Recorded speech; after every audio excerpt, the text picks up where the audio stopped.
رسول کریم صلی اللہ علیہ وآلہ وسلم نے ارشاد فرمایا، میں تمہیں ایسی عبادت نہ بتاؤں کہ جس کو کرنا بہت ہی آسان ہے اور بدن پر وہ بوجھل نہیں ہے، بدن پر وہ ہلکی ہے۔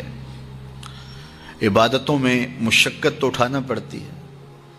آپ نماز پڑھنا چاہیں گے تو آپ کو وضو کرنا پڑے گا ٹھنڈے پانی سے، چل کے مسجد جانا پڑے گا، رکوع و سجود ہوں گے۔ روزہ رکھنا ہے تو آپ کو دن بھر کی بھوک کاٹنی پڑے گی، زکوٰۃ دینی ہے، صدقہ کرنا ہے، خون پسینے کی کمائی سے پیسے جدا کرنے پڑیں گے، حج کرنا ہے تو بہت زیادہ مشقت اٹھانی پڑے گی۔ جتنے بھی اعمال ہیں خیر کے، اچھائی کے، ان میں بہت زیادہ مشقت اٹھانا پڑتی ہے۔ یہ طالب علم یہاں پڑھ رہے ہیں، 8 سال کا چلہ کاٹ رہے ہیں، معلمین پڑھا رہے ہیں، صبح تہجد سے اٹھتے ہیں اور شام تک ایک وظیفے میں لگے ہیں، علماء ہیں کام کر رہے ہیں، بہت سارے لوگ، کتنے مشقت والے کام ہیں، تب اللہ کی رضا جا کے نصیب ہوتی ہے۔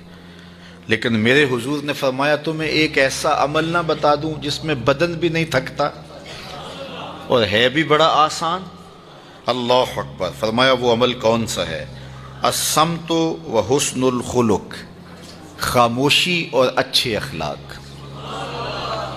زیادہ بولنے سے بہتر ہے خاموش رہو، خاموشی میں نجات بھی ہے، ثواب بھی ہے۔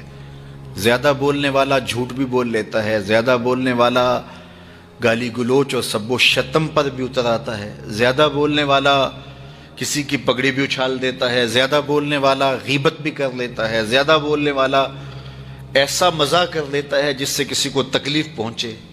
زیادہ بولنے والے سے بہت ساری غلطیاں ہو جاتی ہیں، جو تھوڑا بولے اس سے غلطیاں کم ہوتی ہیں، چونکہ انسان کے زیادہ گناہ جو ہے وہ اس کی زبان کی وجہ سے ہوتے ہیں۔ ایک روایت میں آتا ہے جب صبح ہوتی ہے سارے اعضائے بدنیاں زبان کے آگے ہاتھ جوڑتے ہیں، بی بی تو چپ رہنا، چونکہ بولتی تو ہے اور مصیبت سارے اعضائے بدنیاں کو سہنا پڑتی ہے۔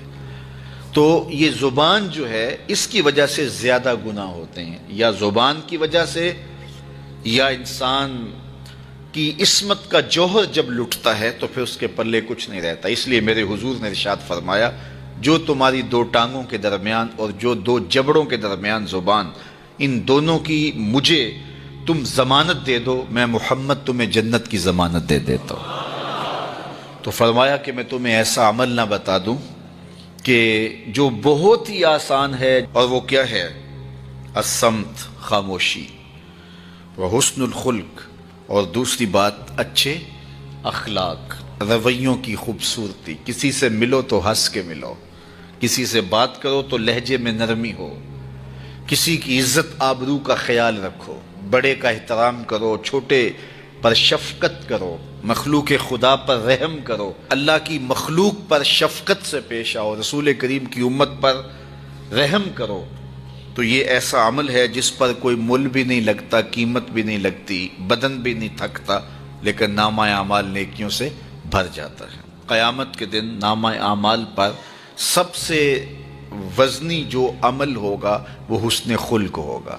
حضور نے فرمایا کہ بیہودگی اور فحش کلام کرنا، یہ سب کچھ جو ہے، تو فرمایا یہ اسلام میں سے نہیں ہے، اور بہترین اسلام وہ ہے جس میں خلق اچھے ہوں۔ حضور نے ارشاد فرمایا کہ جو حسن خلق ہے یہ گناہوں کو اس طرح مٹا دیتا ہے جس طرح جو مصفہ پانی ہوتا ہے، اچھا پانی ہوتا ہے، وہ بدن سے میل کچیل اتار دیتا ہے، اور جو برے اخلاق ہیں وہ عمل کو اس طرح فاسد اور ضائع کر دیتے ہیں جس طرح شہد کے اندر سرکہ ڈال دیا جائے تو شہد صحیح نہیں رہتا۔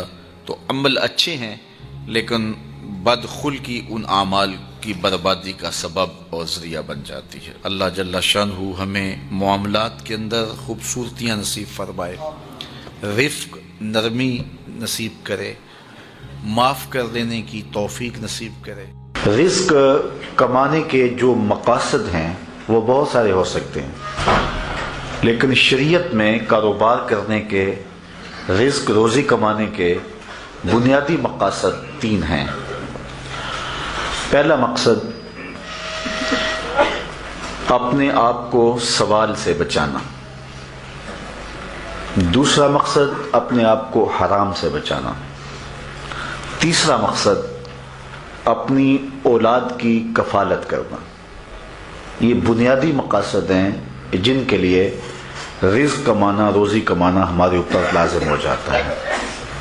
اور اگر آپ کاروبار کو وسعت دے رہے ہیں، ضرورت سے زیادہ کما رہے ہیں، تو اس کے لیے ایک چوتھی نیت آپ کو ساتھ کرنی ہوگی، اور وہ یہ کہ معاشرے کے کمزور لوگ، رشتہ داروں میں غریب لوگ، میرے ہمسائیگی کے اندر جو غریب لوگ ہیں، یتیما ہیں، مساکین ہیں، معاشرے کے وہ لوگ جو اپاہج ہیں، معذور ہیں، کمانے کی صلاحیت نہیں رکھتے، میں زیادہ مال کما کے ان کی کفالت بھی کر سکوں.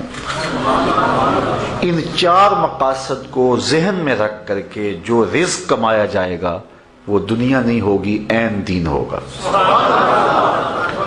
لیکن اگر ان چار مقاصد کے علاوہ رزق کمانے کا کوئی پانچواں مقصد بھی شامل ہو گیا تو وہ ان چار مقاصد کو بھی دنیا بنا دے گا.